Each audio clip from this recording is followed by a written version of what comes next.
povo nota 10. Amém? Glória a Deus.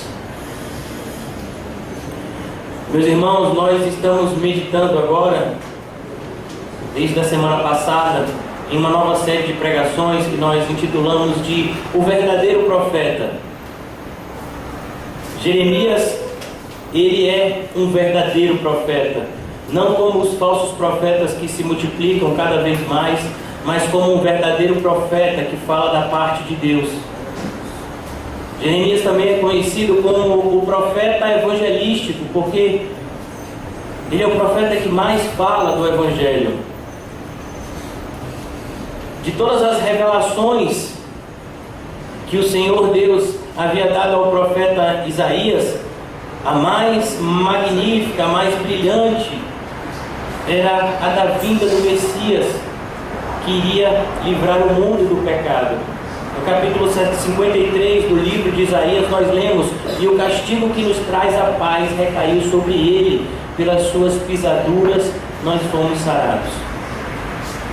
O profeta Isaías é um profeta que teve um ministério longo e aparentemente ineficaz, aparentemente sem um resultado imediato, pois logo quando ele é chamado por Deus para o ministério, nós vemos isso no capítulo 6 do livro dele. O Senhor diz: olha, você vai pregar e as pessoas não vão lhe dar ouvido. Você vai pregar, mas as pessoas não vão se arrepender. E mesmo diante dessa revelação de Deus, isso não diminuiu a empolgação do profeta de pregar o Evangelho. De maneira nenhuma isso tirou o amor e o zelo com que Isaías desenvolveu o seu ministério durante muitos anos. E nós percebemos que os frutos do ministério de Isaías podem ser colhidos até hoje, na minha e na sua vida, quando meditamos nas palavras que foram escritas por esse profeta. Por isso, meus irmãos, nós precisamos parar de ser pragmáticos. Muitos de nós só funcionamos mediante resultados. Então, se eu saio para evangelizar e alguma pessoa diz: hoje eu vou lá na igreja que você congrega, a gente fica super feliz e super empolgado, mas se por acaso a gente evangeliza um mês e aparentemente ninguém se volta ao Senhor, nós já queremos desistir de tudo. Não, a Bíblia diz que não é assim. Por isso que hoje nós vamos meditar em um trecho a partir do versículo 5 do capítulo 1 do profeta, e nós vamos aprender a recomeçar. Amém? E hoje é o sermão de hoje recebe esse nome. Hoje é dia de recomeço. Diga para o seu irmão: hoje é dia de recomeço. Amém? Deixa eu ajudar aqui o servo de Deus.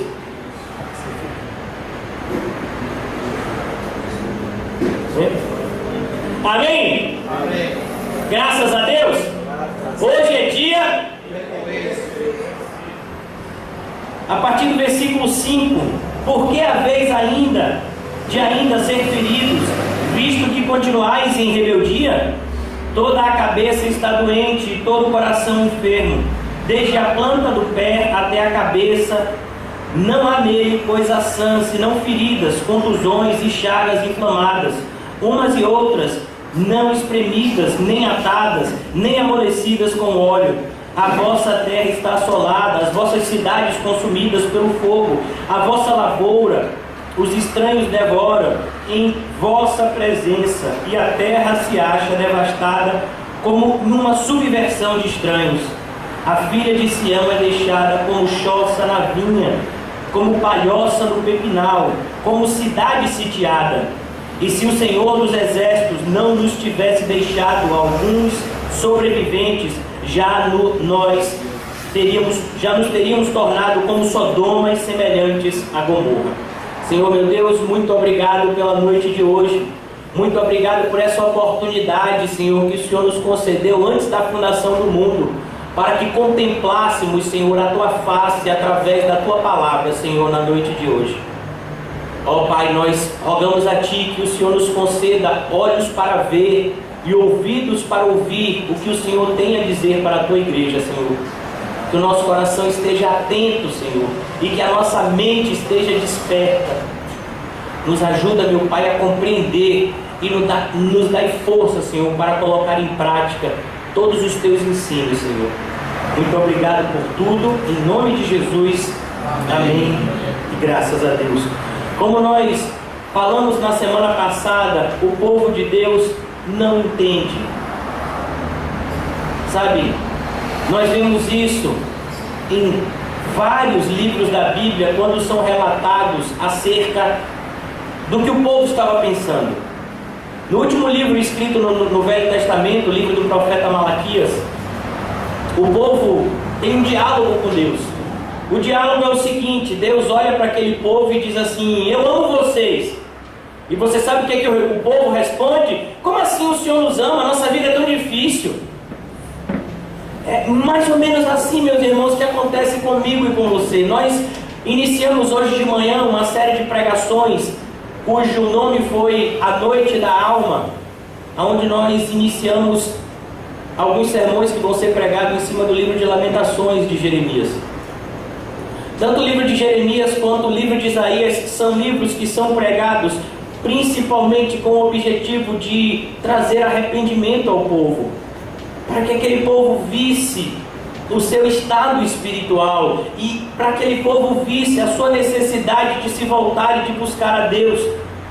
Nós, meus irmãos, muitas vezes vivemos como se estivesse tudo bem, sendo que dentro de nós estamos apodrecidos pelos nossos próprios pecados. É impressionante como, se nós não tivermos algum problema físico, se não houver alguma adversidade na nossa vida, nós vamos viver como se estivesse tudo ótimo, sendo que a gente sabe que nunca está tudo ótimo na nossa vida. Sempre nós estamos precisando ser corrigidos de uma enfermidade mortal que nós conhecemos pelo nome de pecado. Que por mais que a gente se esforce para vencer, a gente nunca vai conseguir vencer. A gente pode conseguir até subjugar o pecado, mas não vencer ele jamais. Por isso, meus irmãos, o que o profeta nos mostra aqui é uma realidade espiritual que todos nós precisamos estar atentos. Essa é a nossa realidade. Esse é quem nós somos de verdade. Isso é o que nós enxergamos quando olhamos para dentro de nós. E talvez você me diga, talvez você tenha sido convencido por essas teologias atuais, que de atuais não tem nada, que gostam de dizer que agora a gente não tem mais pecado, que agora a gente vive uma vida santa, que agora a gente pode fazer o que quiser. Ontem, mais propriamente falando, eu estava vendo um documentário sobre um homem que apareceu alguns anos atrás, lá em Miami, e ele conseguiu 1 milhão de adeptos. O nome dele era José Luiz Jesus Miranda, conhecido como Jesus Cristo Homem, onde ele havia recebido uma revelação de Deus que ele seria o próprio Jesus Homem. E o símbolo da sua igreja era o 666. E ele conseguiu 1 milhão de adeptos. Só aqui no Brasil ele tinha 14 mil seguidores. 14 mil seguidores. E o que esse homem pregava era justamente isso. Ele dizia: agora vocês não têm mais pecado. Você pode fazer o que você quiser. Você pode prostituir, mentir, porque o corpo não peca. E sabe, ele dizia: o espírito não pode pecar, então não importa o que você fizer com o seu corpo. Essa filosofia vem desde o passado. Uma seita, se eu não me engano, os gnósticos, tinha uma parte dos gnósticos que diziam isso, que independentemente do que o seu corpo fizesse, nada podia macular o seu espírito. E a gente vê hoje esse tipo de atitude, pessoas que agem dessa forma porque simplesmente elas se batizaram, ou porque simplesmente elas vão para a igreja, ou porque simplesmente elas dão dízimo, elas acham que são perfeitas. Sabe, existem pessoas que porque dizimam, dizem assim: minha televisão não pode nem quebrar porque eu estou na posição. Eu aprendi essa palavra há muito tempo atrás de pessoas que diziam: olha, se você estiver na posição, nada de mal lhe acontece. Eu digo: que posição é essa? Porque até hoje eu estou procurando. É assim, como é a posição? Porque na verdade a gente nunca está. Todos os dias a gente está crescendo de glória em glória até chegarmos à estatura que o Senhor deseja que a gente chegue aqui. E mesmo aquele dia que a gente chegar na estatura que Deus quer que a gente chegue aqui, para que a gente seja levado para a glória, mesmo nesse dia, a gente ainda vai ter tanta coisa para melhorar. Há uma distância tão grande entre o melhor dos cristãos e Cristo Jesus, que é aquele a qual nós temos que ser parecidos. Por isso, meus irmãos, que é tão importante a gente conhecer as nossas próprias limitações. Nós temos limitações, e o quão nós conhecermos as nossas limitações, o quão antes a gente conhecer e quão tão profundamente nós conhecermos as nossas limitações, tão melhor vai ser para o nosso relacionamento com Deus, com o próximo e conosco mesmo. Nós somos pessoas enfermas, nós somos pessoas débeis, nós somos pessoas necessitadas, nós somos pessoas cegas. Sabe, meus irmãos, eu queria que você me mostrasse algum demônio aqui essa noite. Eles estão aqui, você não viu? Por que você não está vendo? Porque você é cego espiritualmente. Me mostre aqui algum anjo aqui. Eu não estou vendo, mas eles estão aqui também. Me mostre o Senhor Jesus aqui. Ele também está. Quando 2 ou mais se reúnem em meu nome, Ele está no meio de nós. Perceba como a nossa visão espiritual é cega. Nós precisamos o tempo todo de orientação, a ponto do Senhor Jesus nos dizer: vocês devem orar sem cessar, para não cair em tentação. Então, se parar de orar e vigiar, cai em tentação. Por quê? Porque você não enxerga direito. Sabe, mas o que nós vemos hoje em dia cada vez mais são as pessoas na igreja como os fariseus, extremamente orgulhosos de si mesmos. Acham que sabem tudo, não sabendo nada.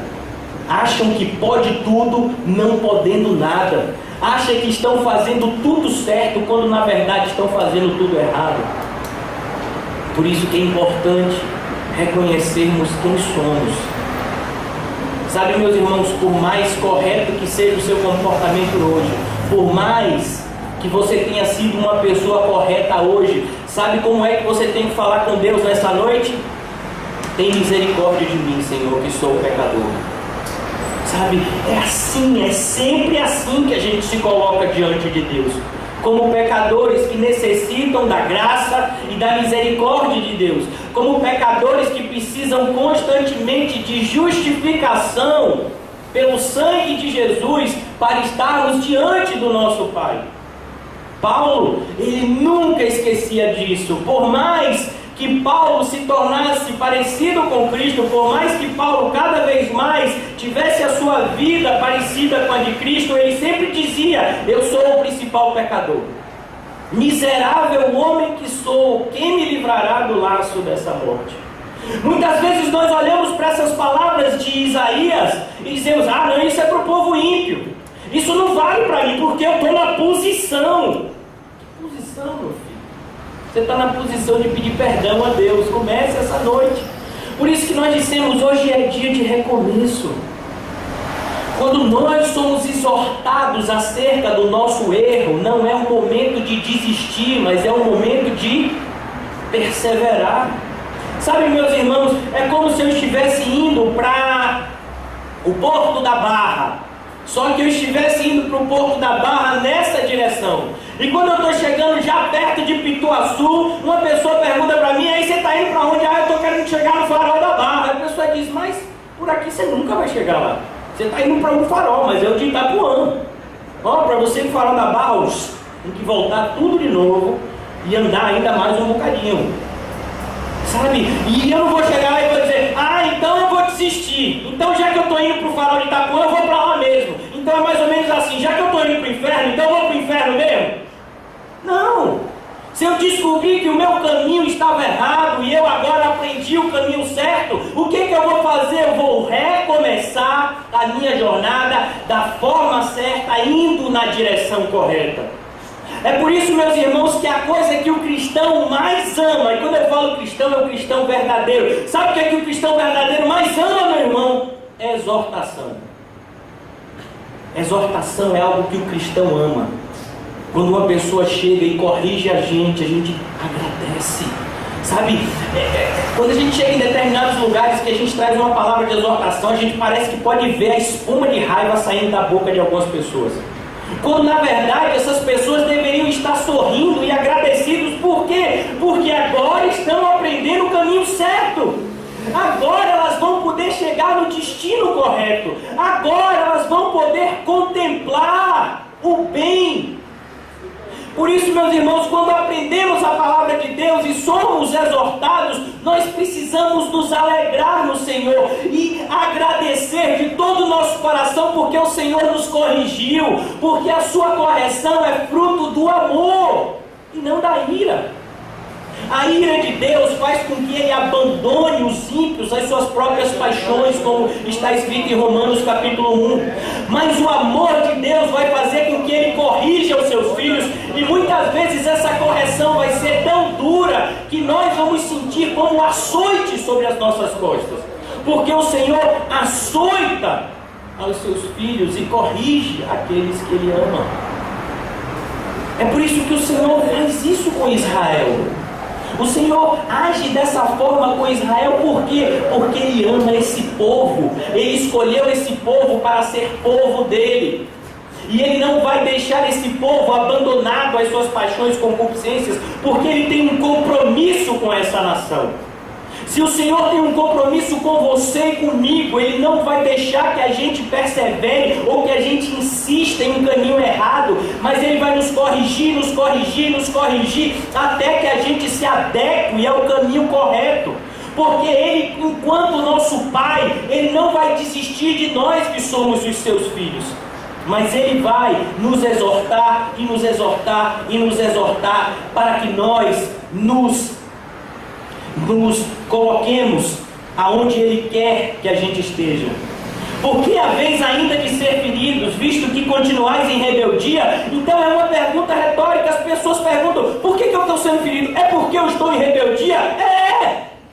É porque você está em rebeldia. Muitas vezes a gente diz assim: mas Senhor, eu estou fazendo tudo certo. Meu filho, então você já começou errado. A pergunta tem: Senhor, o que eu estou fazendo de errado? Porque a gente nunca está fazendo tudo certo. A gente está sempre aprendendo.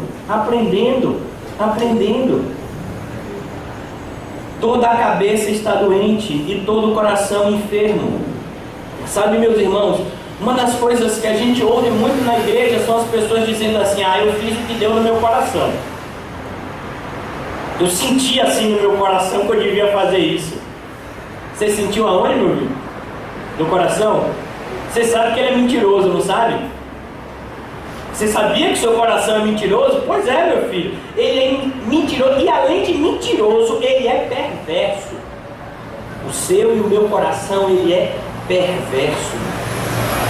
O nosso coração, ele beira a perversidade. Por quê? Porque o nosso coração é egoísta, é egocêntrico. O nosso coração não coloca Deus em primeiro lugar, mas coloca a gente em primeiro lugar. O nosso coração não ama o próximo, o nosso coração só quer saber da gente. Tem gente que precisa, tem gente que ouve: olha, meu filho, você precisa de autoestima. Que de autoestima, rapaz, você precisa? A nossa estima já está muito alta. A gente precisa reconhecer as nossas falhas, reconhecer as nossas debilidades, as nossas enfermidades. Ele diz: a sua cabeça está doente. Deixa eu lhe dizer, você não pensa como você deveria pensar. Pastor, por que o senhor está dizendo isso se você nem me conhece? Porque se você pensasse como você deveria pensar, você estaria andando igual a Jesus. Por quê? Porque a gente age de acordo com o que a gente pensa. Se a minha mente fosse a mente de Cristo, os meus comportamentos seriam os comportamentos de Cristo. Por isso que Paulo, quando ele fala conosco lá em Romanos capítulo 12, ele diz que nós não devemos nos conformar com este mundo, mas devemos nos renovar pela renovação do nosso entendimento, para que daí então experimentemos a vontade boa, perfeita e agradável de Deus. Sabe por que a gente não está achando a nossa vida boa, perfeita e agradável? Porque a nossa mente ainda está carnal. A nossa mente ainda é carnal, a gente ainda deseja as mesmas coisas que o mundo, a gente ainda está na mesma forma do mundo. Mas o crente não foi chamado para ter a mesma forma do mundo. O crente foi chamado para ter a forma de Cristo. Quando nós estivermos pensando como Cristo, a gente vai olhar para a nossa vida e a gente vai ter uma vida boa, perfeita e agradável. A gente vai chegar como o apóstolo Paulo, quando escreveu a carta aos Filipenses: eu aprendi a viver contente em toda e qualquer situação. Por quê? Porque o apóstolo Paulo olhava para a vida dele, mesmo se ele estivesse preso, mesmo se ele estivesse nu, mesmo se ele estivesse com fome, mesmo que se ele estivesse com frio, ele olhava para a vida dele e ele sabia que aquilo estava cooperando para o bem. Ele sabia que aquilo era fruto da vontade boa, perfeita e agradável de Deus. Então ele estava contente, satisfeito. Ele aprendeu a viver desse jeito. Ele não, o apóstolo Paulo foi cheio do Espírito Santo e aí recebeu uma unção de alegria. Não foi isso que o apóstolo Paulo teve. Ele aprendeu a viver contente em toda e qualquer situação. Tem gente que sobe no monte, aí recebe aquela unção de alegria e desce sorrindo, mas aí basta que alguém pise no pé dele, cadê o sorriso? O apóstolo Paulo não, ele aprendeu a estar contente em toda e qualquer situação. Por quê? Porque ele desenvolveu uma mente parecida com a de Cristo. A nossa mente natural está enferma, o nosso coração natural está doente. Nós precisamos de um novo coração e de uma nova mentalidade. Por isso que nós falamos hoje, recomeço. Desde a planta do pé até a cabeça, não há nele coisa sã. Meus irmãos, sabe, às vezes a pessoa chega aqui e diz assim: olha pastor, eu vou dizer uma coisa, mesmo eu antes de ser cristão, eu sempre fui uma pessoa boa. Você foi o quê, rapaz? Eu sempre fui uma pessoa boa. Olha, eu não era nem crente, mas eu sempre respeitei as pessoas. Se alguém chegasse assim na fila, eu nunca fui de furar fila, nunca fui de falar palavrão, nunca fui de fazer isso, eu sempre fui uma pessoa boa. É por isso que Deus nem teve trabalho comigo. Meu filho, você é o que está dando mais trabalho a Deus do que ser orgulhoso. Sabe, o orgulhoso é aquele que não reconhece o que, meu filho? As suas debilidades, as suas fraquezas. Mas a Bíblia nos diz que a gente está doente da planta do pé até o quê? O fio do cabelo da cabeça. Para que presta isso aqui, meu filho? Para jogar no lixo. Sabe? Às vezes a pessoa diz: pastor, o senhor está com problema de saúde? Eu digo: eu estou com problema de junta tudo e joga fora. Né? Porque é dor em tudo quanto é parte. Eu só não tenho dor de cabelo porque o cabelo está caindo. Então eu não tenho mais cabelo, então também não dói. O nosso corpo é assim. Nós somos fracos. Não existe crente super-homem. Sabe, cada vez mais tem se desenvolvido essa teoria da superioridade cristã, no sentido que, se eu sou crente, eu aguento mais peso que todo mundo, eu tiro a nota mais alta que todo mundo, eu ganho mais dinheiro que todo mundo, porque eu sou crente, rapaz. Meu filho, não vai nessa pegada não. Se você é crente, você vai ter muito mais luta do que todo mundo. Sabe, quando uma pessoa natural pega assim e segura 100 quilos no supino, se o crente for pegar aqueles mesmos 100 quilos, para o crente vai parecer 200. Mas minha cara, não tem 100, tem 100, vamos lá. Mas parece que é 200, por quê? Porque você é crente. Quando é crente, o peso é o quê? É dobrado. Sabe, porque quando você é cristão, tem um camarada chamado diabo, você conhece ele? Ele é o nosso adversário. Ele é responsável por uma coisa: dificultar a nossa vida. E você sabe quem autorizou ele a isso? Deus. Por quê? Porque Deus quer que o nosso caráter seja forjado. Deus quer que nós aprendamos a recorrer a Ele.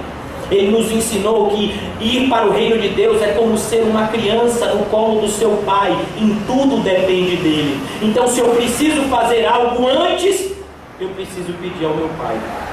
Antes eu preciso buscar ele, antes de fazer qualquer coisa. Meu filho, até para um crente beber água, eu estou aqui orando para aparecer um copo de água aqui. Vai aparecer, né?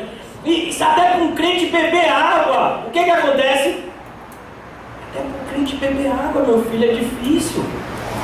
Sabe, você pode beber água. Olha, eu vou contar uma coisa que é mentira não, que é verdade. Eu fui beber água lá em casa, tinha, como é o nome daquilo? Água sanitária dentro. Quase morro. Beber água gelada, tinha água sanitária, quase morro. O pessoal diz assim: olha, beber água não precisa nem orar. Aprendi que até para beber água tem que orar. Olha o galardão enorme do seu tamanho, meu filho. E é por isso, meus irmãos, que a gente precisa aprender, ó, desde a planta do pé até a cabeça, não há nele coisa sã, senão feridas, contusões, chagas inflamadas, umas e outras não espremidas e nem atadas e nem amolecidas com óleo. Sabe o que ele está descrevendo aqui? Uma pessoa com lepra. Uma pessoa sofrendo. Sabe, a gente vai ver algo parecido, sabe, na vida de quem? De Jó. Jó desenvolveu essas feridas, meu irmão. Sabe o que é que Jó fazia? Jó pegava caco de telha para aliviar um pouquinho ele. Tamanho era o sofrimento daquele homem. O que Deus estava mostrando para Jó? O que é que Isaías está sendo instrumento de Deus para mostrar a nossa vida, que essa é a nossa realidade espiritual. Isso somos nós diante de Deus. Por quê? Porque todos pecamos. Todos pecamos e carecemos da glória de Deus. Todos estamos cobertos pelo pecado, que produz em nós um estado de putrefação. Só que em virtude da nossa cegueira espiritual, nós não enxergamos a nossa realidade. E nós vamos vivendo a nossa vida como se estivesse tudo bem, sendo que está tudo mal. Sabe, você vira para um ímpio, que porque ele trabalha certinho, paga as contas, e você diz assim: meu irmão, Deus está irado com você, você precisa se corrigir. Ele: mas eu pago minhas contas, eu sou um camarada casado, nunca traí minha mulher, nunca, sabe, pago direitinho as coisas para o meu filho, não minto contra ninguém, não passo ninguém para trás. Não precisa arrepender de quê? Sou um camarada bom, rapaz, eu sou bom. Você é o quê? Bom? Olha, deixa eu lhe dizer o que significa ser bom. Certo dia chegou um jovem diante de Jesus e disse: bom mestre. Sabe qual foi a resposta de Jesus? Por que me chamais de bom? Bom só existe um, que é Deus. Isso é ser bom, é ser Deus. Você é Deus? Então você não é bom. Perceba como nós temos uma realidade totalmente deformada de nós mesmos. Por isso que a gente olha para essas palavras e às vezes a gente acha: não, mas não sou eu, mas é exatamente a gente. É exatamente a nossa carne, o nosso pecado. Mas pastor, o Espírito Santo não habita em nós? É claro que ele habita em nós. Mas deixa eu lhe dizer, meu irmão, o seu pecado continua no mesmo lugar. Você foi justificado, você não foi transformado em justo. Você continua sendo um pecador, mas que foi o quê? Justificado por Deus. Agora, meus irmãos, o seu pecado, ele é perdoado pelo sangue de Jesus. Todos os seus pecados foram levados por Cristo naquela cruz, mas a sua natureza ainda é má. E quando é que eu e você vamos deixar de ter essa natureza má? Só lá. Só na glória. Quando recebermos um novo corpo, novas vestes, só lá, meus irmãos, nós vamos nos ver livres do pecado. Por isso ele diz, versículo 7, a nossa terra está assolada, as vossas cidades consumidas pelo fogo, a vossa lavoura, estranhos devoram em vossa presença, e a terra se acha devastada, como numa subversão de estranhos. É a mesma coisa, meus irmãos, em relação ao quê? Ao mundo ao nosso redor. A gente olha para o mundo ao nosso redor e parece que o mundo está melhorando. A gente olha, por exemplo, para países. Se você tiver a oportunidade de ir para o exterior, você vai para países como os Estados Unidos, ou para países como a Inglaterra, a França, a Espanha, e você vai ver países extremamente organizados, com pessoas vivendo de uma maneira assim bastante agradável, e você olha para aquilo e diz assim: mas isso é uma vida boa, tá tudo indo dando certo. E você vai ver países bem estruturados, mas, meus irmãos, esse mundo está sendo preparado para a destruição. Quando a gente estuda o livro de Apocalipse, como a gente tem estudado, a gente tem visto, sabe como é o nome desse mundo? Cidade da destruição. As coisas não vão melhorar, elas vão piorar. E elas vão piorar rapidamente. Quando nós acharmos que tudo está bem, aí virá então o mal. Por isso, meus irmãos, o quanto antes nós nos adaptarmos a essa realidade, que nós não podemos nos apegar a esse mundo. Por quê? Porque tudo que há no mundo é concupiscência dos olhos, concupiscência da carne, soberba da vida. O mundo vai tentar iludir o seu coração dizendo que as coisas carnais é que prestam, as espirituais não. Sabe, esse negócio de comer a palavra de Deus, isso não enche o bucho de ninguém, né não, meu filho? Muito melhor é você comer uma pizza, uma McDonald's, um churrascão. Esse negócio de comer palavra, meu filho. Eu sou livre para comer palavra, rapaz. Sabe? Eu ouvi dizer, pastor, que na Bíblia diz que melhor coisa é dar do que receber. Pois eu não acho não, eu acho melhor receber. Quando eu recebo o meu salário, acho coisa tão boa. Agora quando eu dou o dízimo na igreja, parece que dói no coração. Eu fico fazendo os cálculos, dava para comprar um chiclete, dava para comprar um Harris, né? Quando eu dou o dízimo. Então a nossa sensação é justamente o oposto. Quando nós buscamos as coisas espirituais, a nossa carne não vai se satisfazer com ela. Quando nós olhamos para esse mundo, se nós olharmos para esse mundo de uma forma mundana, o que é que vai acontecer? A gente vai se apegar a esse mundo. A gente vai começar a lutar pelas baleias. A gente vai começar a lutar pela saúde dos oceanos. Vamos lutar pela camada de ozônio.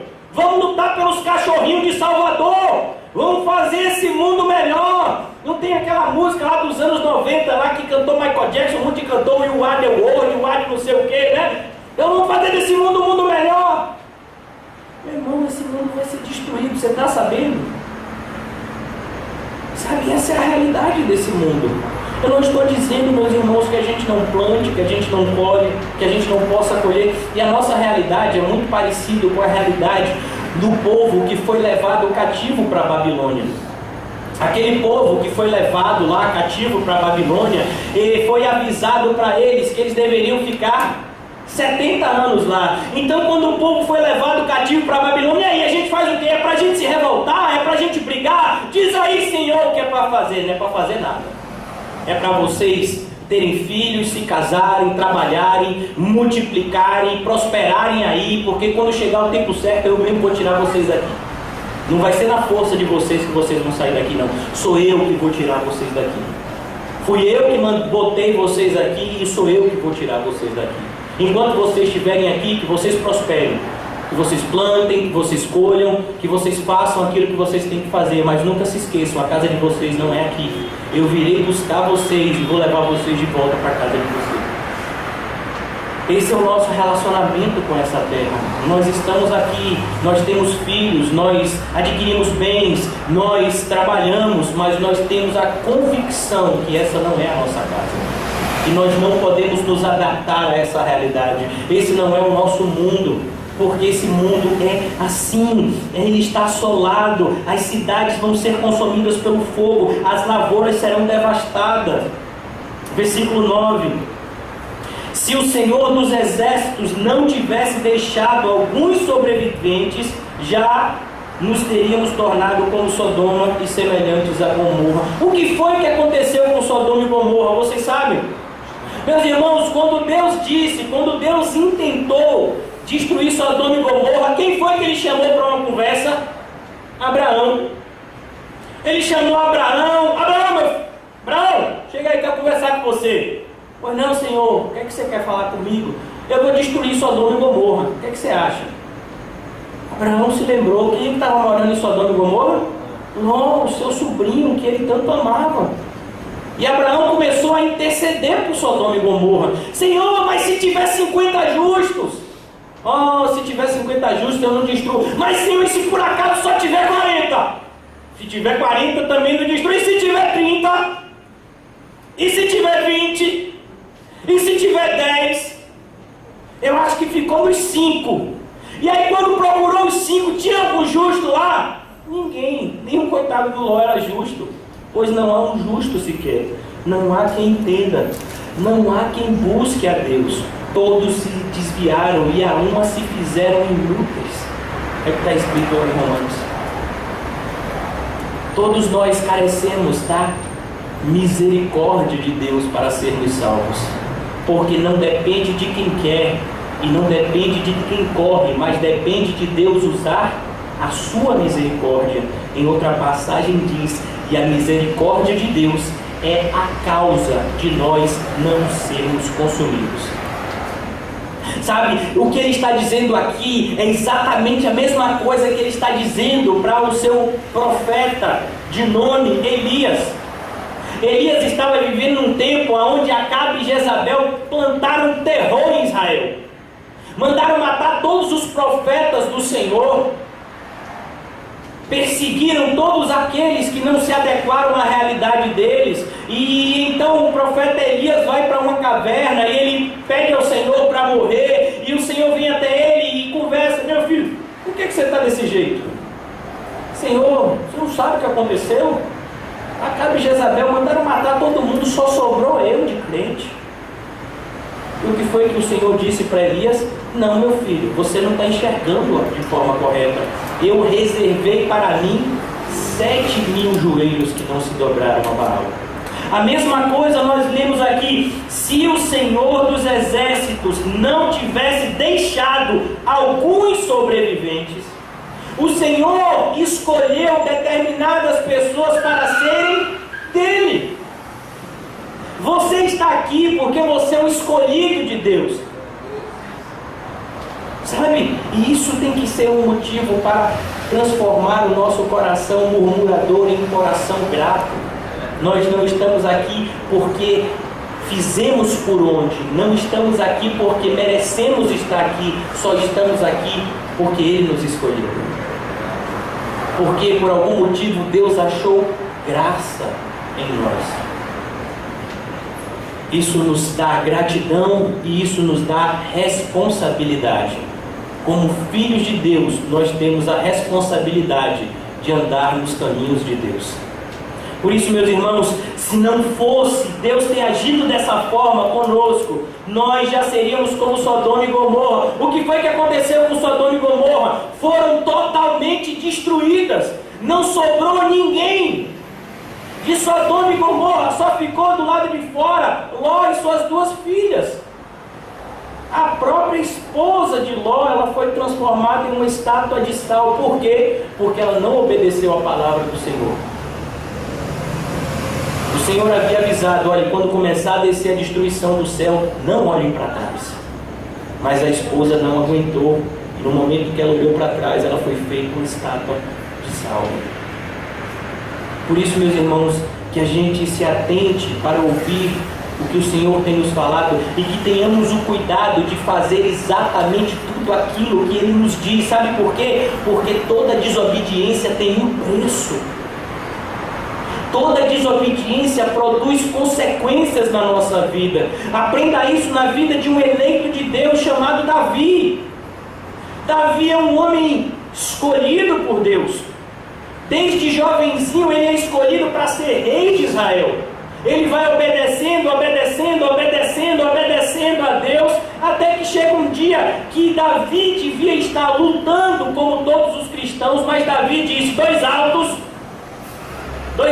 estou de férias. E naquele dia o diabo armou a cilada para Davi. Ele adulterou. Depois ele quis consertar o seu pecado. E quando você e eu queremos consertar o pecado, a gente só faz o quê? Só piora ele. Davi se afasta naquele momento do Senhor a tal ponto dele se esquecer que pecou. Mas o Senhor não havia se esquecido de Davi e enviou um dos seus profetas, de nome Natã, para repreender Davi. Davi se arrependeu, Deus perdoou, mas as consequências do pecado de Davi vieram sobre ele e sobre a família dele. O seu filho nasceu morto e a sua família foi totalmente desestruturada. Os seus filhos começaram a brigar entre si e um dos seus próprios filhos tentou lhe roubar o reino. E ele teve que ver o seu filho ser morto, porque o seu filho queria matar ele. Por isso, meus irmãos, gente, tome cuidado com as nossas escolhas. O apóstolo Paulo nos ensina sobre isso. Ele diz: cuidado, não se enganem. Deus não se deixa escarnecer. Tudo aquilo que o homem plantar, também vai colher. Por isso que obedecer a Deus não é uma opção. Fazer as coisas do modo de Deus não é uma opção para a gente, mas é o único caminho. Tomar um caminho diferente do caminho que Deus tem para nós é caminho de morte, é caminho de dor, é caminho de sofrimento. Sabe, aos nossos olhos, muitos caminhos são agradáveis. Por exemplo, é agradável o caminho de uma pessoa que disse: hoje eu não vou para a igreja, hoje eu vou ficar em casa descansando. E vocês estão aqui tendo que suportar a minha voz de taquara rachada. Enquanto que tem pessoas que estão lá: rapaz, eu fiz a boa escolha. A pessoa está deitada na cama, as pernas assim para cima, provavelmente vendo um jogo. Está passando o que hoje, meu filho? Você sabe. Vendo um joguinho lá de futebol, tomando lá aguinha, lá um suquinho, né? Provavelmente preparando um cachorro quente, diz assim: rapaz, aqueles crentes bobo, rapaz, eu tenho Deus aqui no meu coração. Deus sabe, estou assistindo aqui meu futebol, mas tem Deus. Essa pessoa está achando que fez a escolha certa. Por quê? Porque para ele é tão agradável, tão mais agradável. Olha, ele não teve que pegar carro, nem ônibus, nem nada, ficou em casa, vida boa. Olha, isso é até o meu seguinte: eu vou botar no meu computador o pastor e vou ficar aqui assistindo minha televisão. Então eu estou aqui vendo também o que está acontecendo lá na igreja, também estou aqui na minha televisão, está tudo tranquilo, Deus sabe, ó. Se eu pudesse, eu estava lá, Deus sabe. Ele sabe. O pior de tudo, meu filho, é que Ele sabe. Às vezes a gente se esquece que em determinados momentos a onisciência de Deus vai ser algo aterrorizante. Você já imaginou que Deus sabe tudo que você está pensando? Tem gente que está pensando: rapaz, se eu pudesse eu matava esse pastor. Eita, Deus está vendo isso? Sabe? Tem gente que está dizendo: rapaz, esse pastor não cala a boca. Deus sabe de tudo. Ele sabe de tudo na nossa mente. É por isso que muitas vezes a gente fica aterrorizado com isso. Ah, meus irmãos, nós só estamos aqui pela misericórdia de Deus. Que a gente nunca se esqueça disso. A posição mais correta do crente é de joelho diante de Deus, pedindo misericórdia, batendo no seu peito e dizendo: Senhor, tem misericórdia de mim. Por mais que a gente se torne pessoas parecidas com Jesus, a gente sempre vai estar tão longe. Porque os nossos pensamentos, meus irmãos, existe uma frase de Lutero que eu gosto muito: eu não posso impedir os passarinhos de voarem sobre a minha cabeça, mas eu posso impedir deles fazerem ninhos. Meus irmãos, eu posso, sabe, lutar contra os pensamentos ruins que chegam à minha mente, mas ainda assim eles vão chegar. Muitas vezes eu vejo uma reportagem e eu digo: rapaz, aquele fulano lá não presta, olha para isso, já julguei a pessoa. Você passa uma pessoa e você tem um olhar que você não devia, sabe? E aí naquele momento você tem que lutar, e essa é a vida cristã, uma constante luta entre a carne e o espírito. Por isso, meus irmãos, essa é a nossa realidade. Nesse mundo teremos aflições, nesse mundo precisamos estar constantemente vigilantes, atentos, despertos e humildes. Nunca permita que o seu coração se ensoberbeça. Nunca se ache melhor do que ninguém. Porque se você está fazendo a coisa certa, não é porque você quis, é porque Deus te ajudou. Por isso, meus irmãos, nós vamos ver agora, a partir de agora. Eu não avisei para vocês que o culto de hoje é até 11 horas, né? Mas todo mundo avisado. Todo mundo bem? Podemos ficar até 11? Eu vi um olhar de desespero. Calma, gente, brincadeira. E a gente vai ver aqui que agora o Senhor vai condenar o culto hipócrita. Sabe, meus irmãos, o nosso culto, os nossos encontros públicos não tem que ser como a gente quer. Tem muita igreja que às vezes faz questionários: vem cá, mês que vem, o que é que vocês querem ouvir? Aí o pessoal diz: eu quero ouvir sobre finanças, eu quero ouvir sobre família, eu quero ouvir sobre relacionamento de pais com filhos, eu quero ouvir sobre casamento, sabe? E vem cá, quais são os louvores que você quer na igreja? Você quer rocha? Você quer funk? Você quer rock? Sabe, como é que você quer que seja o culto? Diga aí, porque a gente tem que fazer um culto para agradar a galera. Para agradar quem? A galera? Mas vem cá, o culto não é a Deus? O culto é a Deus ou é a galera? Por isso, meus irmãos, que o culto não é para ser feito de uma forma que agrade a sua carne. Normalmente o culto bíblico vai desagradar a nossa carne. Sabe, meus irmãos, quando a gente vê... Ontem eu fiz um teste lá na Formosa Betel. E cantei um louvor antibíblico. Todo mundo sabia o louvor antibíblico. Sabe qual é que é o louvor antibíblico? Diga aí. Vou estar na plateia e você no palco. Ai, todo mundo sabe a música, rapaz. Tem aquele outro louvor antibíblico, sabe? Remove a minha... Ai, todo mundo sabe. O pessoal está escondendo o jogo, né? Remove a minha pedra. Vem cá, rapaz. Você está mandando Jesus remover a sua pedra, mas não foi Jesus que mandou a gente remover a pedra? Está querendo inverter os papéis? Tudo bem, Jesus remove a pedra se você conseguir ressuscitar o morto. Você consegue? Não. Então é melhor a gente fazer o que ele mandou e confiar que ele vai fazer o que ele vai falar, o que faz. Por isso, meus irmãos, quando é um louvor antibíblico, a gente ama, né? Mas quando é um louvor bíblico, ai, tão enfadonho. Esse negócio de que eu sou pecador, isso não me alegra, não. Não gosto esses louvor que passa aí na igreja, não gosto não. Eu gosto daqueles mais, sabe, de movimento. Tem um pessoal que para ter poder tem que ter pandeiro, sabe? Machinha de fogo, corinho de fogo. Deus só se age, só passeia pela igreja se tiver corinho de fogo. É como se Jesus gostasse de sambar. Você já viu Jesus sambando na Bíblia? Mas é isso, a gente quer fazer um louvor que agrade as pessoas. Mas, meus irmãos, o culto é feito para agradar a Deus. Sabe como foi que Deus escolheu ser cultuado no Antigo Testamento? Você sabe como é que se parecia o templo no Antigo Testamento? Você ia chegar no templo e sabe qual é o cheiro que você ia sentir? Animal morto. O templo de Jerusalém mais parecia um açougue, sabe? E eles iam cultuar a Deus. Pega lá, pega os boi, mata os boi, tira o sangue do boi, reparte, bota uma parte para ser queimada, outra parte é separada para fulano e para fulano, sabe? Vão matar, mata as pombas, mata os cordeiros, separa o sangue. Agora vamos pegar o sangue para aspergir no povo. Agora vai aspergir o sangue para simbolizar a purificação de pecados. Era assim que as pessoas cultuavam a Deus antigamente. E ninguém chegava lá e dizia: eu não quero cultuar a Deus desse jeito. Por quê? Porque Deus havia dito como queria ser cultuado. Mas hoje em dia não. Hoje em dia você chega em cada igreja e as pessoas dizendo: nós somos livres para adorar. Quem foi que lhe disse isso? Quem foi que lhe disse? Não, Deus não disse que você é livre para adorar. Ele disse que está procurando os verdadeiros adoradores que adoram em espírito e em verdade. Você quer adorar a Deus em verdade. E o que é a verdade? A palavra de Deus. É a palavra de Deus que diz a adoração que Ele espera de mim, de você. E o que a gente vai ver aqui a partir do versículo 10 é justamente a condenação a Deus em relação ao culto hipócrita. Por isso ele diz a partir do versículo 10: ouvi a palavra do Senhor, vós príncipes de Sodoma, e prestais ouvidos à lei do nosso Deus, vós povo de Gomorra. Meus irmãos, o Senhor está se virando para o seu povo e chamando eles de quê? Sodoma e Gomorra.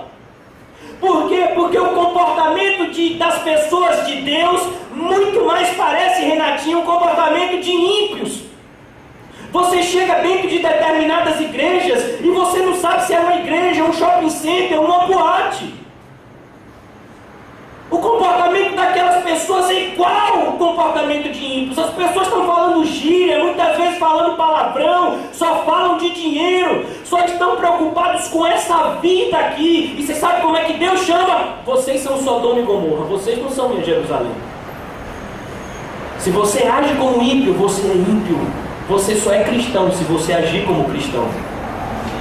Na Bíblia, você vai ver lobos se disfarçando de ovelhas para enganarem as ovelhas, mas você nunca vai ver ovelhas se disfarçando de lobos para ganhar o mundo. Aí as pessoas dizem: sabe por que a gente tem que fazer desse jeito? Que é para atrair a galera para a igreja. Meu filho, você quer atrair o mundo para a igreja?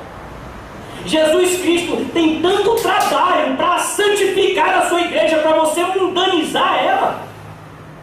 Jesus Cristo puxa um chicote e livra o templo daqueles vendilhões, e você quer trazer eles para dentro de novo? Jesus Cristo limpa a casa de Deus e você quer sujar ela de novo? Sabe, meus irmãos, aqui, este lugar, esta reunião, ela tem que ser santa. Se você quer fazer coisas mundanas, boa sorte. Aqui não. A igreja de Deus não foi feita para agradar o mundo, foi feita para congregar os filhos de Deus. Por isso que tem pessoas que dizem assim: olha, pastor, cuidado com a sua pregação, porque do jeito que o senhor prega, o senhor pode desagradar um monte de gente que não é crente. Meu filho, o ímpio tem que ficar chateado quando vir para cá. O ímpio tem que sair daqui com a cabeça espumando. Rapaz, eu não volto nunca mais naquela igreja. Porque se ele voltar aqui é para ser crente. Se for para ser ímpio, é melhor que ele não venha. Porque o que a gente prega aqui não é para agradar ímpio, mas é para que os filhos de Deus sejam alimentados e sejam feitos cada vez mais parecidos com seu Pai. Por isso, meus irmãos, que Deus nunca nos chame de Sodoma e Gomorra. Que Deus nos conserve sempre uma igreja santa, sem mácula, sem rugas. O apóstolo Paulo tinha esse trabalho. Ele disse: sabe qual é o meu trabalho? É não permitir que vocês sejam enganados, que vocês saiam da simplicidade, que alguém venha alterar o culto bíblico. Por isso ele diz: de que me serve a mim a multidão dos vossos sacrifícios? Muitas vezes a gente pensa que o que Deus quer é sacrifício. A gente acha que basta dar dinheiro a Deus, que Deus vai se agradar.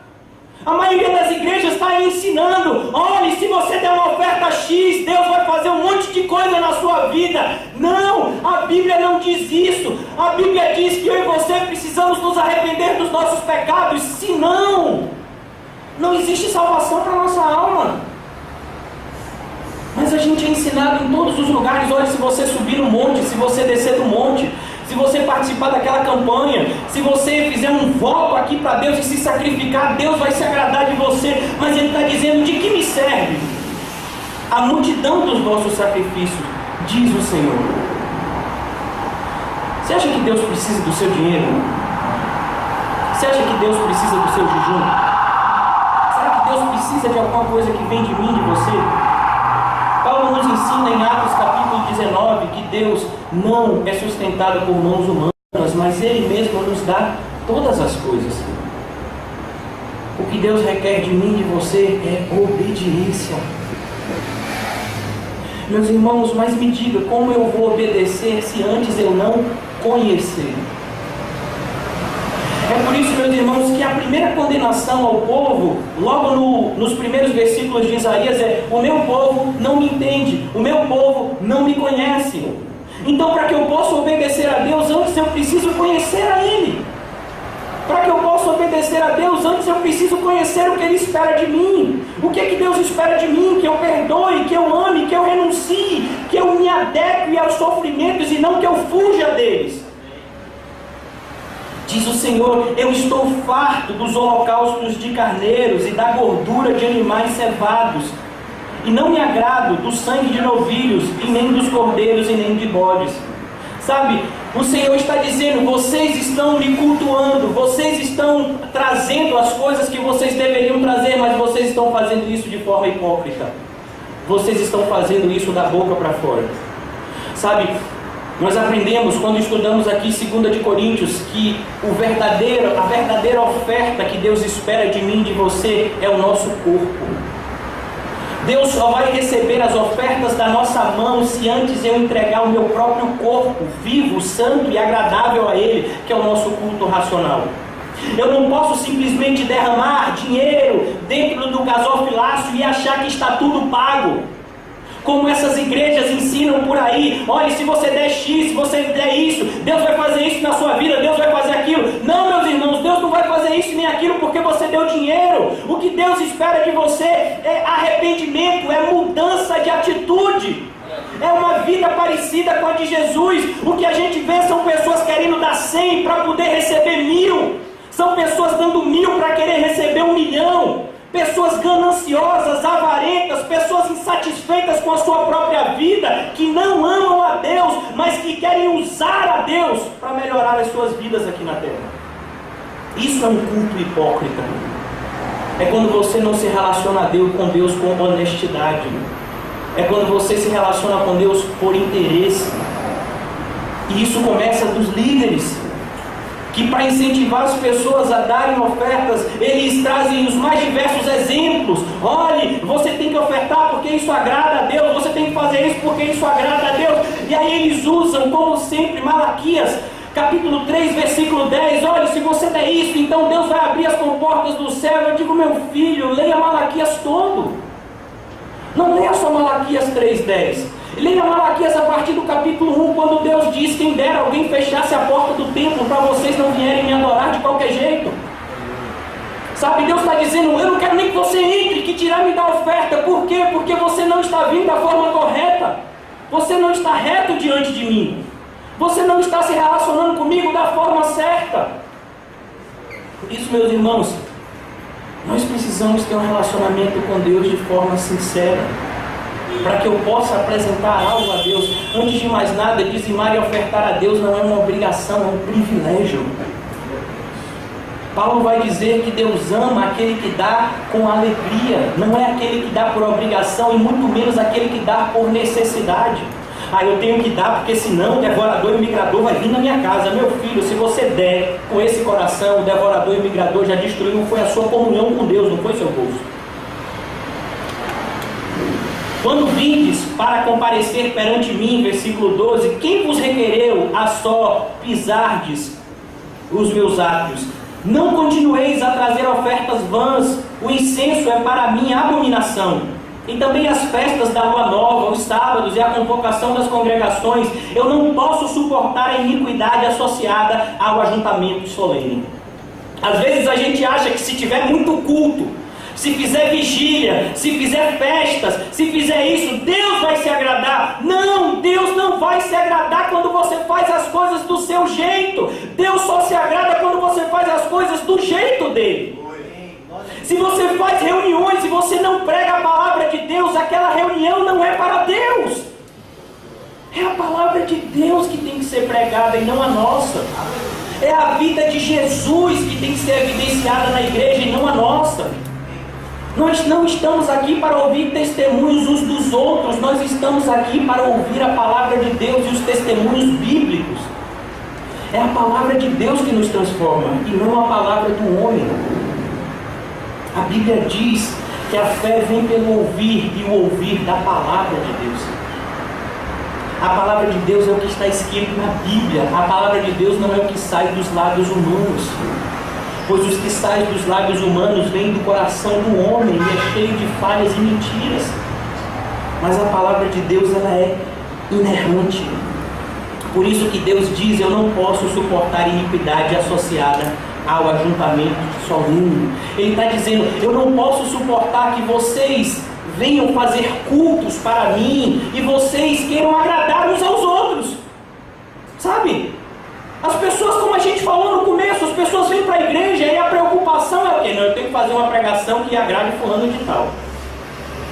Vamos fazer uma pregação para jovens? Vamos fazer uma pregação para empresários? Vamos fazer uma pregação para jogador de futebol? Vamos fazer uma pregação para, médico? Vamos fazer uma pregação para quem trabalha na área jurídica? Não, meus irmãos, vamos fazer uma pregação para pecadores se arrependerem. É isso que é cultuar a Deus. Cultuar a Deus é convocar o povo a um arrependimento verdadeiro, porque sem arrependimento não há esperança. Se a gente não se arrepender, não podemos nos iludir. Você pode passar 50 anos na igreja, você não vira crente. Se você pegar um boi e botar aqui na igreja durante 30 anos, daqui a 30 anos o boi é o quê? Boi! Ele não vai mudar porque ele está aqui dentro da igreja. A mesma coisa se você pegar um ser humano e colocar dentro da igreja durante 30 anos, ele não vai mudar, a menos que ele seja regenerado. E a regeneração é dada pela combinação de dois elementos: a palavra de Deus e a ação do Espírito Santo. Todas as vezes que você vê conversões na Bíblia, a conversão é dada mediante a palavra de Deus e o agir sobrenatural do Espírito Santo.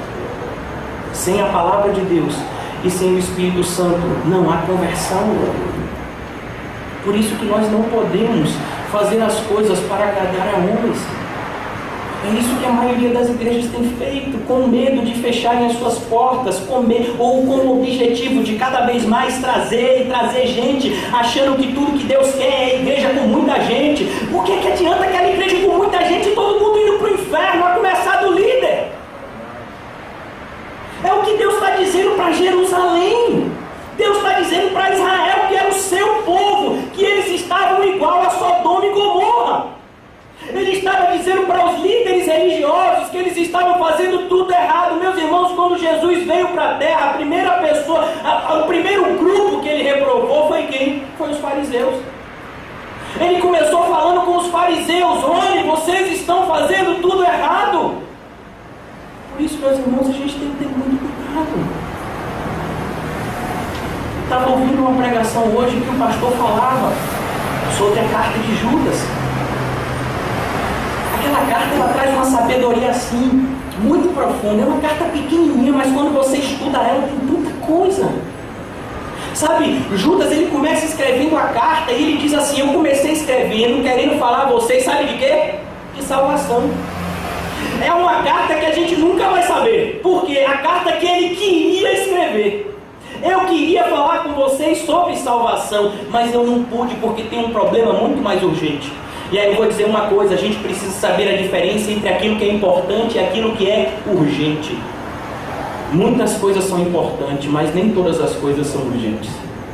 E Judas disse: é importante vocês saberem a respeito da salvação de vocês, isso é muito importante, mas eu tenho outra coisa mais urgente para falar. Vocês precisam lutar pela fé que foi dada a vocês. E nenhuma carta na Bíblia fala tanto de combater as heresias quanto a carta de Judas.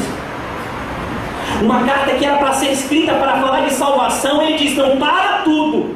Vocês precisam se preocupar com a fé que foi dada a vocês, porque a fé que foi dada a vocês, ela pode ser tirada de vocês, se vocês ficarem dando ouvidos a pregadores que não pregam a Bíblia, mas que pregam palavras de homens. São os famosos pregadores de auditório. Eles pregam para suscitar aplausos e gargalhadas das pessoas. Eles não pregam para trazer arrependimento ao povo. Eles não vão falar de cruz, de coisas difíceis. Eles não vão falar dessas coisas. Por quê? Porque se falar dessas coisas não vai agradar a galera. Eles vão ensinar receitas de vitória, receitas de bênção, receitas de alegria. Por quê? Porque é isso que o povo quer ouvir. E era isso que o povo de Israel estava fazendo. Em vez de se preocuparem em agradar a Deus, estavam preocupados em agradar o povo. Foi assim que Pilatos condenou a Jesus. Pilatos sabia que Jesus não tinha culpa nenhuma. A gente sabe disso quando a gente lê os evangelhos. Mas ele disse: se eu não condenar esse homem, o povo vai fazer uma revolta aqui. Então, para agradar o povo, eu vou ter que mandar matar Jesus. A mesma coisa foi na época de Herodes. Herodes prendeu o apóstolo Tiago e mandou matar ele porque ele viu que isso agradava o povo. Sabe, o que vai agradar os mundanos na igreja? Heresias. Heresias é o que mais agrada o povo mundano na igreja. Quando você ensina receitas de bolo, receitas, olhe, 10 passos para ter uma família feliz, 5 passos para ser um bom marido, 16 passos para ser um empresário cristão, 50 passos para você ser um homem próspero de Jesus, sabe? 50 passos para você colher o seu milagre mais perto, 115 passos para você descobrir o seu eu interior, sabe? É isso que o povo quer ouvir. Mas se você ensina para as pessoas 3 passos, ninguém quer ouvir. Quais são? Renuncie a tudo, tome a sua cruz e siga o caminho de Jesus. Ninguém quer seguir. Ninguém quer ouvir a respeito da cruz. Quando você fala de cruz, sabe o que é que o pessoal diz? Cruz credo. Sabe? O pessoal diz assim: eu não gosto de ouvir esse pastor pregar não, porque só fala de miséria. Só coisa ruim. Toda vez que eu vou lá, eu me sinto a pior pessoa do mundo. Uma vez uma pessoa me disse isso e eu falei: você acha que você é quem? Quem você é diante de Deus? A pior pessoa do mundo. Todos nós precisamos da misericórdia de Deus. Todos nós subimos para orar como aquele publicano que batia no seu peito e diz: tem misericórdia de mim que sou pecador. É o único jeito de você ser justificado diante de Deus. É reconhecer-se diante dele como pecador. Por isso que essas pessoas incomodavam a Deus pela sua hipocrisia. Eles se fingiam de homens santos. Eles falavam para as outras pessoas que eram santos, que eram um xodó de papai. Mas na verdade eles já haviam sido rejeitados por Deus. As vossas festas, eu já estou concluindo, as vossas festas da lua nova e as vossas solenidades, a minha alma as aborrece e já me são pesadas. Eu estou cansado de as sofrer. Sabe quem está dizendo isso? Deus. Deus está dizendo que toda vez que eles faziam um culto para ele sofria. Você já imaginou se Jesus entrasse no culto de jovem da maioria das igrejas de hoje? Você já imaginou? Você já imaginou se Jesus entrasse nessas igrejas que tem magneta de cartão de crédito? Nessas igrejas que o pregador vai começar a pregar e diz: olha, eu quero abençoar vocês. Eu tenho aqui 5 CDs, cada um por R$20. Eu estou aqui com o meu livro de R$50. Eu divido em 5 vezes sem juros. Você já imaginou Jesus entrando numa igreja dessa? Eu fico imaginando ele puxando o chicote e expulsando a pessoa que vai pregar. Quem diz: eu trouxe você aqui para pregar, não foi para vender CD, DVD e livro. Igreja não é comércio. O que recebeu de graça, dai de graça. Ah, mas se aquela pessoa não vender o CD e o DVD, ela vai passar fome. Só se Deus não for Deus. Porque a Bíblia diz que ele sustenta os seus servos. Você nunca vai ver o profeta Elias vendendo CD, DVD e livro. Mas o Senhor mandou um corvo para levar o sustento dele. Você nunca vai ver os apóstolos do Senhor vendendo as suas bênçãos para serem sustentados. Mas a igreja de Deus nunca fechou porta por causa disso. Se você vai fazer as coisas para Deus, tem que ser do jeito de Deus. Se você quer vender CD, DVD e livro, não é aqui dentro da igreja que você vai fazer isso. É isso que o Senhor está dizendo. Isso que vocês fazem tem trazido sofrimento para mim. O culto foi feito para agradar a Deus. O culto sempre foi feito desde o começo dos tempos para trazerem o povo para perto de Deus. Você sabe qual foi o primeiro culto que foi prestado? Foi prestado por 2 crentes. Um era verdadeiro e o outro era falso. Como era o nome deles? Caim e Abel. Primeiro culto a ser prestado. E quem era o crente verdadeiro? Abel. O que aconteceu com ele? Mataram. Agora Caim, que era o falso crente, continuou. É isso que a gente vê. As igrejas do falso evangelho, elas prosperam e prosperam e prosperam. Por quê? Porque a maldade no mundo tem que multiplicar. A maldade vai continuar multiplicando. É necessário que isso aconteça. E por se multiplicar a maldade no mundo, o amor de quase todos se esfriaria. Nos últimos dias as pessoas não suportariam a sã doutrina e vão levantar para si doutores segundo as suas próprias concupiscências. Nos últimos dias as pessoas terão comichão no ouvido em ouvir a sã doutrina. Ninguém não sabe. Se você diz a uma pessoa: você sabe o que é a sã doutrina? A pessoa: o que é isso? Eu não sei o que é a sã doutrina não. Eu sei o que é o mover do Espírito. Eu sei o que é falar em línguas. Eu sei o que é batismo do Espírito Santo. Eu sei o que é unção dobrada. Mas você sabe o que é sã doutrina? Não, nunca ouvi falar. Tem aonde isso? Na Bíblia, várias vezes. Perseverem na sã doutrina. Sabe por quê? Porque só existem 2 doutrinas. A sã doutrina e a outra doutrina é de quem? De demônios. Sabe, as igrejas que não estão na sã doutrina, que são na sua maioria, que nem conhecem a sã doutrina, elas estão perseverando na doutrina de demônios. É por isso, meus irmãos, que algumas pessoas chegam até mim e dizem assim: pastor, abri uma igreja lá na minha rua. Que coisa boa. Eu digo: eu não sei. Como assim o senhor não sabe, pastor? É melhor abrir uma igreja do que um bar. Quem te disse isso?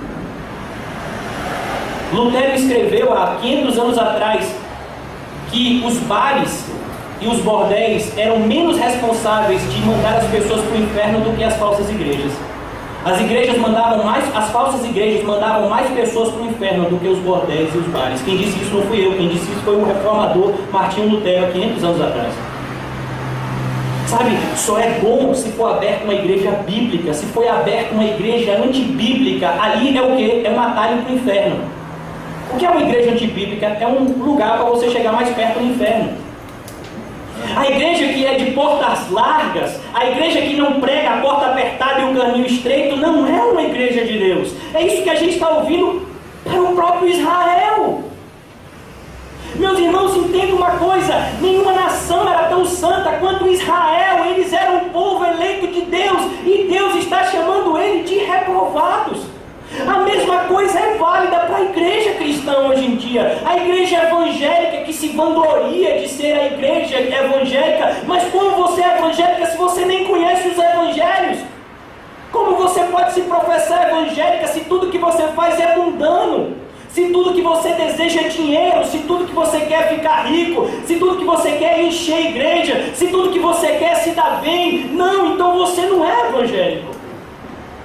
Evangélicos são aquelas pessoas que renunciaram a tudo. Jesus vai dizer, Lucas 14:33, todo aquele que vem após mim não renuncia tudo quanto tem, não pode ser o meu discípulo.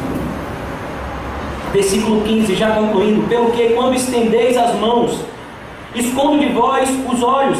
Sim, quando multiplicais as vossas orações, não as ouço, porque as vossas mãos estão cheias de sangue. Imagine, tem gente que acha que se orar 4, 5, 6, 16 horas, aí a coisa vai acontecer. Quem te disse isso?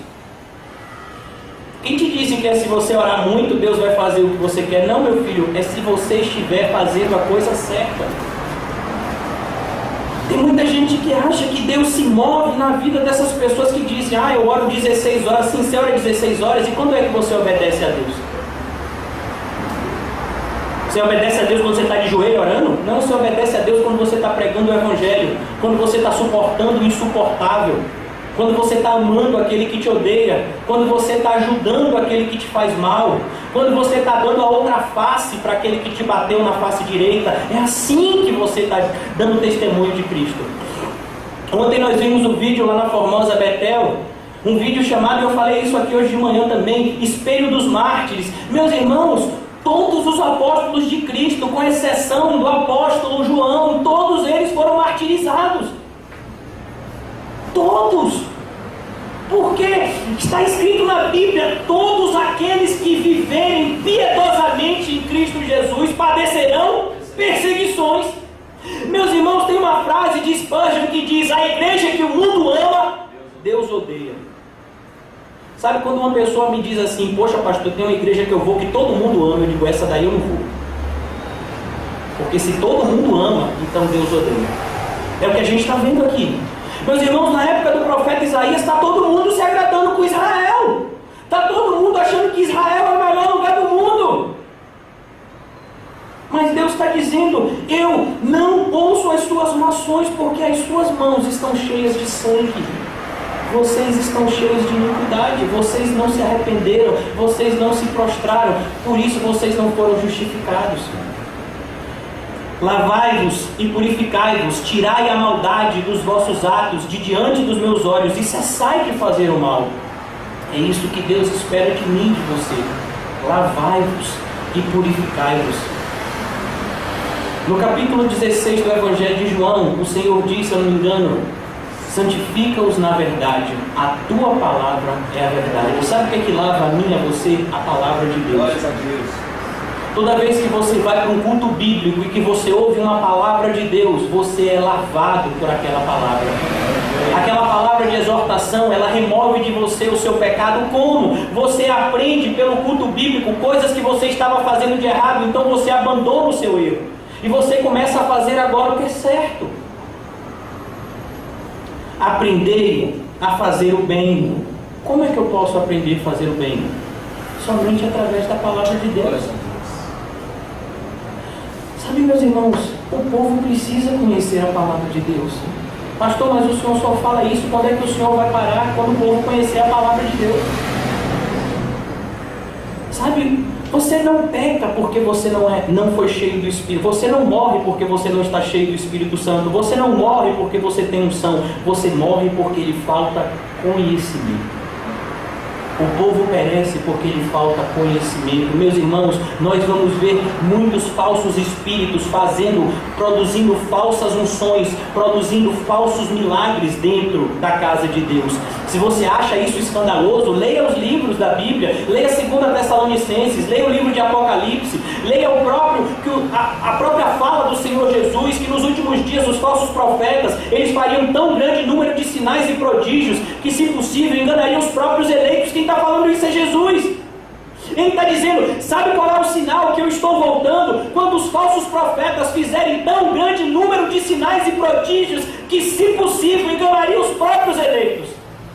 A gente não acredita que uma pessoa é homem de Deus porque ele curou, ou porque supostamente alguma pessoa foi libertada do demônio. Não, a gente acredita que aquela pessoa é homem de Deus quando ele prega a palavra de Deus.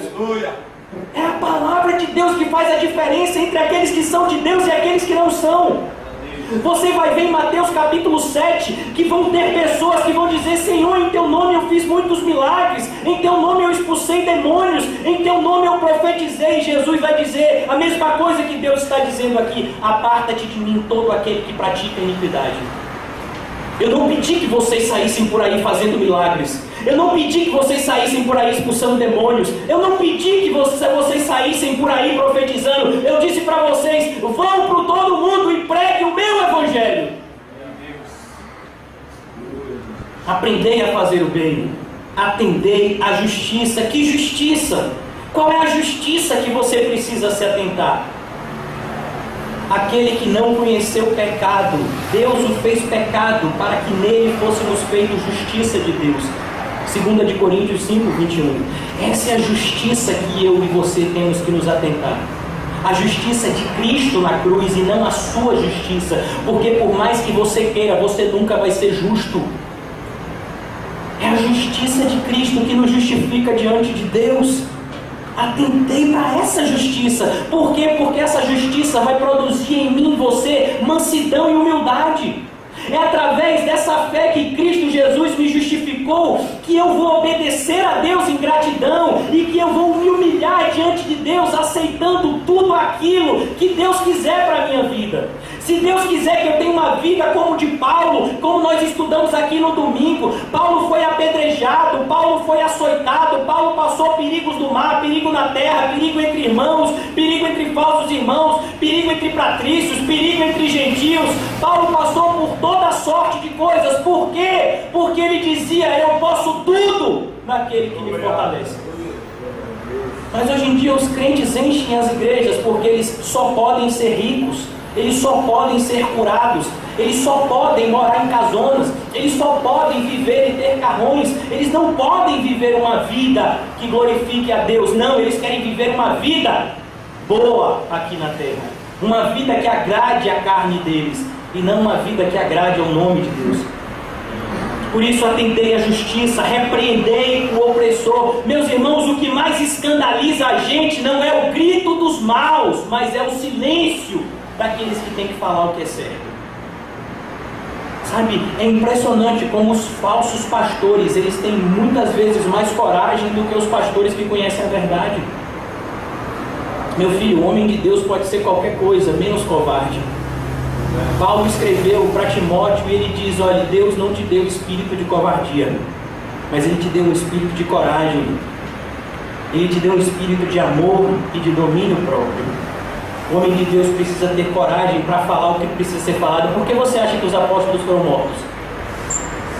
Por que você acha que Herodes mandou matar Tiago? Por que você acha que Paulo foi decapitado em Roma?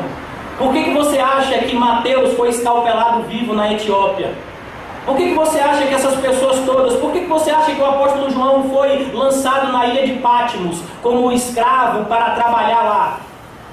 Porque esses homens falavam as coisas que incomodavam as pessoas. Quando eles pregavam, as pessoas ficavam incomodadas. Por isso, meus irmãos, a Bíblia diz, repreendei o opressor. Por que você acha que Herodes mandou matar João Batista? O que foi que João Batista falou? Foram perguntar a João Batista, e aí, Herodes casada lá com a mulher dele, Herodias, isso está certo? João Batista disse, não, está errado. Ele está em pecado lá, porque ele se casou com a mulher do irmão dele. E Herodias, cheia de ódio, manda a sua filha seduzir Herodes. E depois ela manda que a sua filha peça a cabeça de João Batista em uma bandeja. Por quê? Porque João Batista desagradou a ela. Pregar a palavra de Deus vai fazer com que muitas pessoas nos odeiem. Mas a gente não pode recuar diante disso. Porque é isso que o Senhor diz, repreendei ao opressor. defendei o direito do órfão, pleiteiai as causas da viúva. Meus irmãos, hoje em dia, infelizmente, as igrejas elas são feitas para quem? Para os ricos. As igrejas são feitas cheias de ar-condicionado, cheias de cadeiras confortáveis, cheias de sistemas os melhores possíveis. Por quê? Para que as pessoas se acomodem bem. Quem é que quer esse tipo de coisa? Quem tem dinheiro. Você acha que o órfão, você acha que a viúva, você acha que o necessitado está preocupado se essa cadeira é confortável ou desconfortável? Você acha que o pobre e o necessitado vai se preocupar se essa igreja tem ar-condicionado ou não? Você acha que o pobre e o necessitado vai se preocupar se o nosso sistema de som é o melhor possível? Não, mas as igrejas são feitas hoje em dia para as pessoas que têm dinheiro. Por quê? Porque são as pessoas que têm dinheiro que vão encher o dinheiro dos mercenários da fé. É por isso, meus irmãos, que determinadas pessoas necessitadas, se entrarem em determinadas igrejas, elas vão ser convidadas a sair. Não foi nenhum, nem dois, nem três relatos de pessoas que já vieram aqui, que disseram: eu fui para tal igreja e o segurança de lá me tirou, disse que eu não podia entrar lá daquele jeito, porque senão ia assustar os clientes de lá. Porque essas igrejas não têm cristãos, elas têm clientes, elas são empresas, elas não são igrejas de Cristo.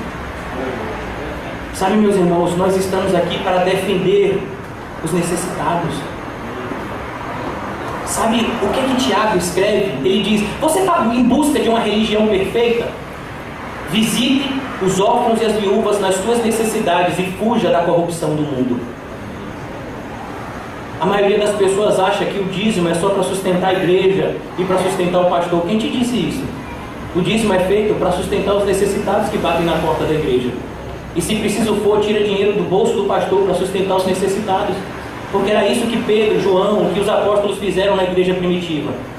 Vocês viram como era feito na igreja primitiva? Por que você acha que foram separadas pessoas com o nome de diáconos? Para servir as mesas, para ajudar os necessitados, que tinham muitos naquela época. Por que você acha que Paulo escreveu em 2 de Coríntios 8 e 9, aqueles capítulos, conclamando os irmãos de Coríntios a levantarem uma oferta para Israel? Por quê? Porque em Israel estava tendo um período de grande fome e muitos irmãos cristãos estavam padecendo necessidade. Então a igreja se juntou para ajudar os necessitados. Mas a maioria das pessoas pensa somente: não, se entrar dinheiro aqui na igreja, sabe como é, a gente tem que fazer isso, tem que fazer aquilo. Não! A igreja foi feita para pessoas. O que forma a igreja não são essas paredes, não são essas cadeiras. O que forma a igreja é eu e você. Se só tivessem cadeiras e paredes aqui, não tinha igreja. Mas se nós estivéssemos ali do outro lado da rua, sem paredes e sem cadeiras, a gente ainda é igreja. A igreja é formada por pessoas e não por coisas. É por isso que ele diz: vocês estão errando quando vocês valorizam mais coisas do que pessoas. Vocês estão preocupados em fazer um templo, um culto maravilhoso, quando o lugar onde vocês estão está cheio de necessitados que vocês nem enxergam. A gente tem visto quantas vezes a gente está insensível, a gente passa pela rua e a gente nem vê o necessitado mais. Por quê? Porque os nossos olhos já estão agora acostumados, já vê aquilo como um ambiente natural. Não, meus irmãos, essas pessoas são seres humanos como eu e você. Por isso, meus irmãos, é isso que o Senhor espera de nós. Que nós venhamos agir como Cristo agiria. E eu quero terminar dizendo o que está escrito em 1 de João 2,6. Todo aquele que diz estar em Cristo precisa andar como Ele andou. Vamos orar.